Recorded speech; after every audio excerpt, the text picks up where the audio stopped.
Hello, my amazing second grade and multi-age artists. Happy New Year! This week, we are starting our last art class project of the semester.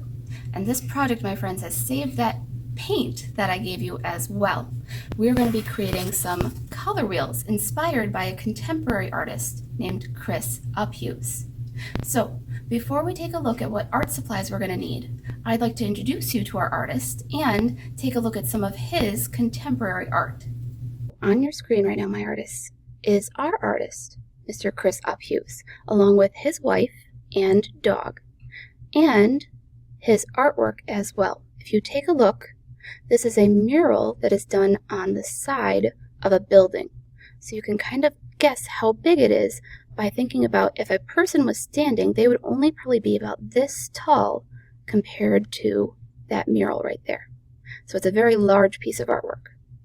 Now, Mr. Uphughes is a painter as well as a street artist and a designer. He currently lives in New York, and he actually went to art school in Chicago, which is very close to us. So, the thing I want you to notice about Mr. Uphughes' work is his use of heart shapes. We're going to be using our own different shapes, and the different kind of fun, playful characteristics that they demonstrate. Look at the different expressions on their faces. You can see mouths, noses, and eyes. Right now, I want you to pause the video for a few moments and see if you can describe how at least 3 of those different hearts might be feeling at this moment.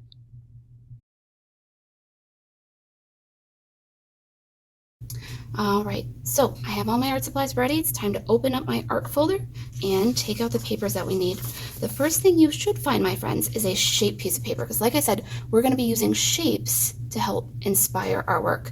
Now, Mr. Chris Uphughes liked to use hearts, but I know you friends might choose a different shape or even more than one shape today. So please take out that shape paper first. And the only other piece we need is this gridded paper, my friends. You'll notice that there are 6 almost square kind of shapes, mostly rectangles. That's the only other paper that we need out of our folder today. So please leave that large black square still in there. Now, the first thing we need to do, my friends, is decide what shapes we are going to use for our art project. Again, you can pick more than 1, but you can't pick more than 4. If you notice, they're printed back to back. So I think for today, I'm going to go ahead and I'm going to pick the heart, and I'm going to stay kind of true to Mr. Chris Uphughes' project. The reason we have these shapes is to trace them, my friends. We want to trace these on our gridded piece of paper. So go ahead and decide what shapes you are going to use, if you're going to use 1 or more than 1, and please carefully cut those shapes out. Try your best to stay on that black line. If you need to get off at some point, make sure that you cut away from your shape, because we're going to use this shape in a moment to draw out where we want to paint. So here's my heart. Again, if you need to pause the video for a moment and cut out your shapes, you can. Now, if you notice, it's kind of big if I put it that way, but if I tilt my shape sometimes, it might fit better. If you notice, if I tilt it that way, it's a better fit for that shape. So what I need to do now is trace around my shape. I'm going to use my pencil in my 2 hands. One hand is going to hold that shape down. The other hand is going to trace around it with my pencil. And I'm going to repeat this step, tracing my shape, into every box that I have on this side of my paper. So here's my first shape. Again, I tried my best. There are a few small oopses. That's not a big problem because I can erase it right if I want to. But I'm going to keep going. I'm going to speed this up for a moment so that way you can see how it will look when I have all 6 of my shapes drawn. Again, you can use more than 1 shape. If you'd like to use 2, 3, or 4 shapes, you can use your different shapes on these different parts as well. Okay? Here I go.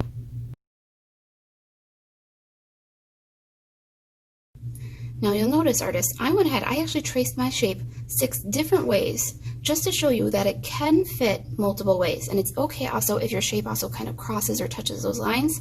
The only reason those lines are there are to help guide you in spacing out your different shapes and to prove that you can fit 6 on this piece of paper. So I'm done with my scissors and my shape. I'm not quite done with my pencil though, because we need to decide which colors are going to go where. Again, we're going to be making a color wheel today, my friends, and next week as well. Today we're going to start by adding the colors to our shapes. So I already see that I have red, yellow, and blue I'm also going to be making 3 more colors, our secondary colors. So here's what I'm going to do. I'm going to put a letter in every single one of my hearts.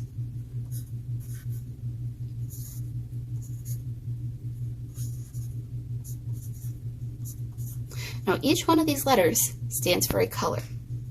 Red, orange, yellow, green, blue, and purple. Those are the colors that not only we find on a rainbow, but also on a color wheel as well, my friends. All right, now that I have my shapes labeled, and you might want to make sure that your yellow is light, my friends. You might want to erase it a little bit because that is a very light color. It's time to open up our paints. I've got Pete the paintbrush here with me. He's ready to do some painting with us. I've also got my water, and I also have a paper towel to make sure I can clean off my brush really well in between colors. Now, I like to start, of course, with my 3 primary colors first, and particularly I like to start with my friend yellow because it is the lightest color. Now, when you are opening these, please be careful. I have had a few splatter a little bit. And for my first shape, I'll go ahead and I'm just going to fill in that whole heart as carefully as I can. If I get outside my lines, is that a big deal? No. But here's what I don't want to do, my friends. I don't want to leave any large white spaces in the middle. So if I'm painting and I say that's done, is that really done? Nope, because I still see there's lots of white in the middle of that yellow heart. So I'll go back in, I'll take my time, I'll fill it in better. Again, it's okay if I, get outside my lines a little bit. That's not a big deal. But I want to make sure there's no white inside of it. All right, there's my first color. I'm going to leave yellow open though because I will need yellow when I mix some other colors. But first, I need to take Pete's hair and go make sure that his hair gets a good rinse out. So I'll rinse by swirling him on the bottom. And then I'll wipe him on my paper towel to make sure that he is clean. Uh-oh, I still see yellow. Better try again. Make sure that I rinse really well this time on the bottom. Remember, don't rinse at the top. Rinse at the bottom of your water. Oh, that looks much, much better. Okay, and I'll go to my next color. I'm going to go ahead, I'm going to speed through my red and my blue a little bit for you, so that way you can see what we need to do after that. Okay, if you need to pause the video here and go ahead and paint your yellow, red, and blue right away, you can, my friends, all right? Here I go. All right, I have finished my 3 primary colors. Again, I have red, yellow, and blue. Now I did notice that even on my red, you could see my letter a little bit, so I might go back and erase these out just a little bit, so that way they are not as easy to see on my other colors. But we now have 3 colors left. We have orange, green, and purple. Remember, those are our 3 secondary colors. But if you noticed, I didn't give you orange, green, and purple paints. And the reason is, artists, because you have to make these colors yourself. Now, I am going to tell you how, though. So, if you look here at our first one, orange, you'll notice orange is between red and yellow. So, those are the 2 colors that I need in order to make orange today. Should I mix them in my cups, though?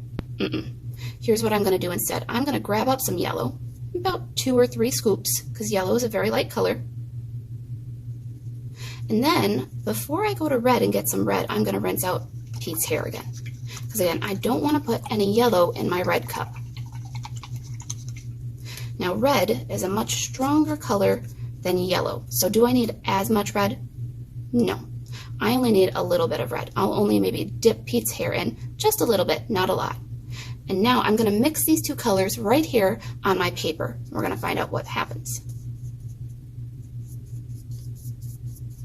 Ooh, I'm starting to see a dark color of orange. Now, here's the neat thing, my friends. Is there only one type of orange in the world? Of course not. There are many different types of orange. There's macaroni and cheese golden orange, there's yellow orange, there's vibrant, like, I can't even think of the word. What is it? Neon orange? So there's many different types of orange. If you like your orange, you can keep it and fill in your whole heart. Or if you don't like your orange, I want you to think about how it looks. For example, mine looks too red. So the way that I could fix it, should I add more red or more yellow? And the answer is more yellow. So I'll take out some more yellow again, and I'm going to put it off to the side for a moment. And I'm going to start mixing some more of that yellow in to start making it a more light kind of orange. Now again, yellow is a much weaker color, so it doesn't take, you might have to add more to it if you want it even lighter than that. But I think that actually looks like a very good orange in my opinion. So I'll go ahead and I'm going to finish out my orange now. Again, trying my best to stay inside my lines, but it's okay if I go out of them a little bit. I just don't want to go into my other colors, right? So I'll stay away from yellow, stay away from red. And again, no white spots inside of my shape. All right, there is my orange heart. So I'll go ahead and rinse out my orange. Time to do our friend green. Now, as you listen to the colors in order again, my friends, listen to what colors are on the sides of green. Ready? I'll go red, orange, yellow, green, blue, purple. So the two colors that we need this time are yellow and blue. Again, I want more yellow than blue, so I'm going to grab up, again, 3 nice big scoops of yellow. Then I'll rinse out Pete's hair. Make sure I do a good job. I don't want to get any yellow in my blue cup, right? Oh, there's still some yellow on my paintbrush. I'll try again. There we go. And once again, I'll just get a little bit of blue. Not a lot, because again, blue is much stronger than yellow. And I'll go ahead and I'll start mixing it now on my paper. Oopsies, a little bit of my mixed green just got on my red, so I'll just use my finger real quickly, wipe that off on my paper towel. I can always wash my hands later, right? But we don't want any green on red. That would be silly. And look at that, artist. I already have a very pretty kind of lime green, or maybe kind of like a neon green kind of color showing up. Now again, there are many different types of greens. There's forest green and lime green, there's mint green. So if you like your green, go ahead and fill in your whole heart. But if you don't like your green, think about it for a moment. Look at it. If it looks too light, that means there's too much yellow and you should add some blue. Or if it's too dark, that means there's too much blue and you should add more yellow. Now sometimes I get too much paint on my paper, so I might wipe a little bit off just so I can better spread out my green. Again, I want to fill up my whole heart. Make sure I try my best to stay inside my lines, but it's okay if I get out. Just don't leave any white spaces inside of it. There we go. I like that kind of green. All right, we have one more color to make today, and that is our friend purple. So far we've mixed red and yellow to make orange, and we've mixed yellow and blue to make green. But purple's at the end of the rainbow, so what color should I mix with blue to make purple? Well, on a color wheel, everything goes around and around. So I need to go back to my first color, red, and I'm going to mix red and blue to make purple. Purple is one of the trickiest colors to make at first, my friends, so I'm going to grab about equal parts of red and blue. Maybe one nice dot of red,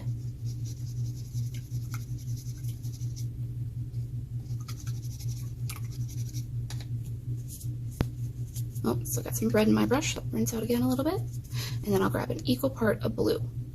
Now at first, when you start mixing your colors, it might kind of look black because it's going to make such a dark color at first. But if you keep spreading it out, my friends, you'll start to see purple. And on my screen right now, it might even look black, but I can promise you that right now I am starting to make purple. Again, there are many different types of purple. One trick for purple as well, my friends, if it's too dark and it still looks like it's very black, don't add more paint. Instead, add a little bit of water. Again, not a lot of water, just a little bit. So I'll rinse out my paintbrush, get all that paint out of there because I don't want more paint.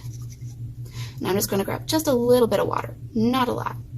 And I'm going to put that water right into my paint and I'm going to mix it into that purple, and it's going to start making my purple a little bit lighter. Because you can also use water to help your paints change color too. So now as I'm spreading it out, again, I want to try and stay inside my lines. It's okay if I make small oopses. And I'm filling in that whole heart with my nice beautiful purple. Again, your purple can look different from mine. It doesn't have to be the same shade or tint. All right, my artists. So here are my 6 different hearts that I just painted. I've got red, orange, yellow, green, blue, and purple, the same order as our color wheel. Now, it's important that this week we go ahead and let that dry. These paints, my artist, I want you to put the caps back on them, and you're going to get to use the rest of these paints in our next free choice week, okay? So for now, I want to make sure that those lids are on nice and tight. And I want to talk to you, friends, about your homework in Seesaw. So in Seesaw, there's going to be a question, because obviously we're not done with our homework or our art project yet. And that question is actually just going to be a color wheel, but that color wheel is not going to have any colors on it. You artists are going to have to put the colors on the color wheel in the correct order. That's something that we're going to need to know for next week. So again, if you're not sure what the order is, always start with this color and go through the colors that we made today until you get to the last color. All right? Now, it's not a voice recording thing. You can't send me a voice recording or a video recording. You have to fill in those different parts, and it's okay if you just put a line or just put a dot. As long as I can see exactly what that color is, again, it has to be these 6 colors in the correct order. You will have the question right, okay? All right, my artists. I look forward to finishing this project up with you next week and talking more about Chris Uphughes and his funny-faced shapes. But for now, I will bid you adieu. And, as always, have fun creating, my friends.